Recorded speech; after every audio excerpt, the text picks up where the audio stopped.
fund. Like all good fairy tales, our story begins with once upon a time. Once upon a time, there was a beautiful princess who went on an adventure to a faraway forest. The Amazon rainforest, in fact. Of course, the princess, like all fairy tale princesses, could talk to animals.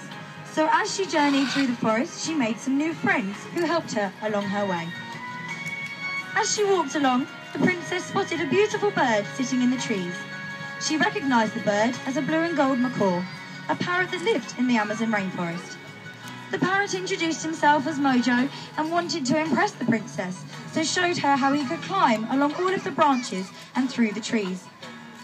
Parrots have very special feet that are great for gripping, whether that means holding on to their favourite foods or showing off by hanging upside down. The parrot also had a very large and very strong beak that he could use to help him climb. His beak was so strong that he could hold his entire body weight from it. And his powerful beak was important to the parrot for another reason too. He could use it to enjoy his favourite foods, nuts. The parrot's beak was strong enough to break open even the toughest of all nutshells, but he also liked to eat lots of other foods like seeds and fruits that he found in the trees. The parrot told the princess how much he loved living in the forest and how much he needed it as well. Without it, he would have no trees to climb in or make his home, and he wouldn't be able to enjoy his favourite foods. The princess thought the macaw was wonderful company, but she needed to explore some more, so they waved goodbye and went their separate ways.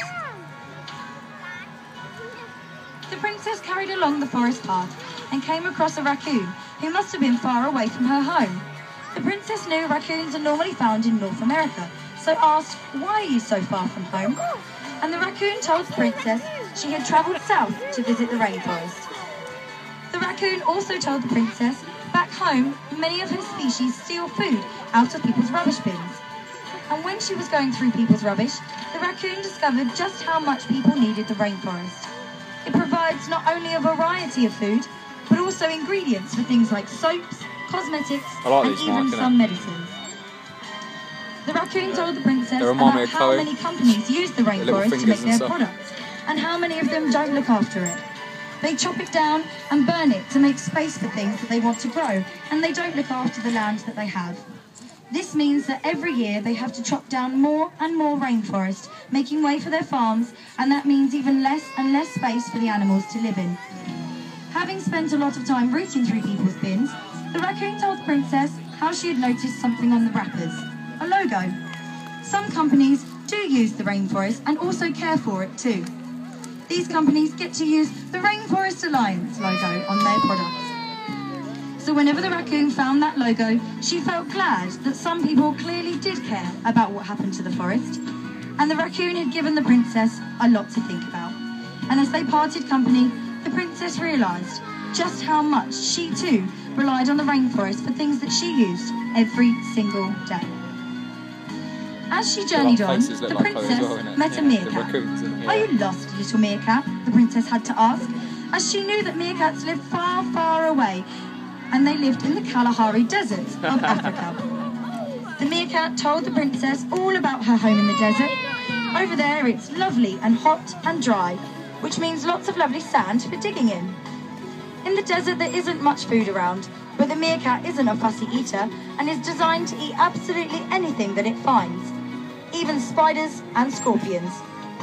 The meerkat also likes the fact that the desert is nice and hot because she loves sunbathing, and even has little black circles around her eyes that act just like a pair of sunglasses to stop her from having to squint, and it allows her to see well even in the bright midday sun.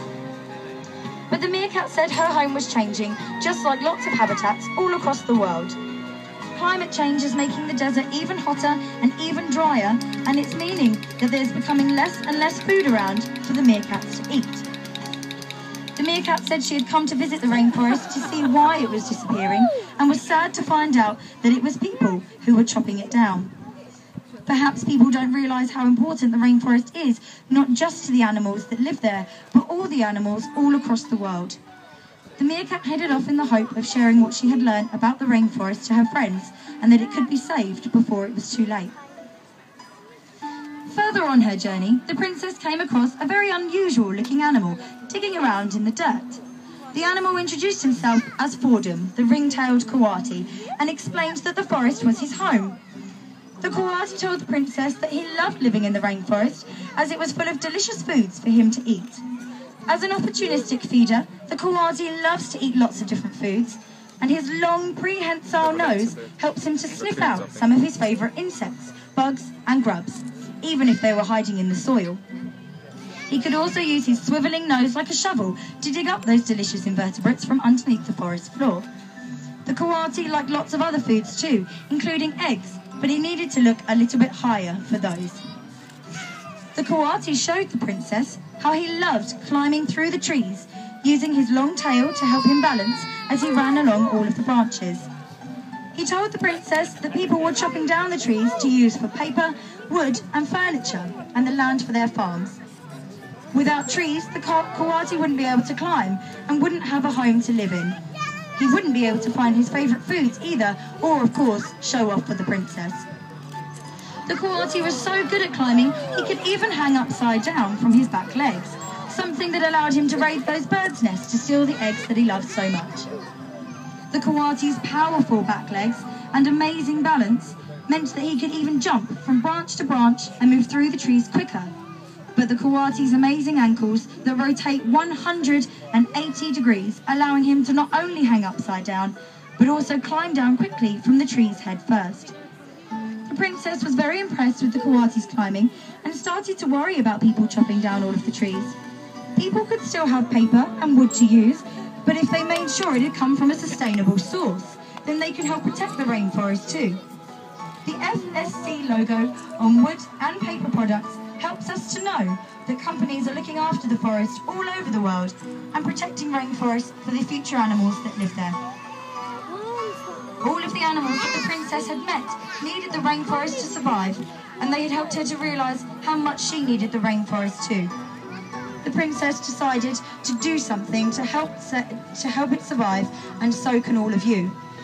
By supporting the Chessington Conservation Fund, you have helped us to continue protecting a section of rainforest in Ecuador the size of Chessington World Adventures Resort, along with helping us support a number of other conservation projects all across the world. With your help, we can all make sure the rainforest animals, and many more, live happily ever after.